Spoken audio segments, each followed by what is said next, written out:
Hello there, everyone. It's Kathy with Paper Phenomenon. I'm here with a fascinating treat. This is the Retrospection 365 Ireland version. This one was created by Laurie Hable. Thank you so much, Laurie. This one is a treat because she chronicled her trip to Ireland. There are tons of pictures in here, and it's truly at a keepsake point here. When you put pictures in your project, that's when it becomes a keepsake. And this one is just spectacular. She was able to get so many photos in here and chronicle what I would think is a trip of a lifetime for me.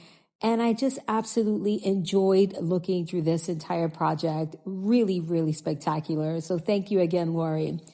Guys, if you want to make a project like this, so this is a perfect marriage between 12 by 12 layouts and a mini album. If you love the size of 12 by 12, but you love the interaction of a mini album, this is the project for you. Paperphenomenon.com. You can find Retrospection 365.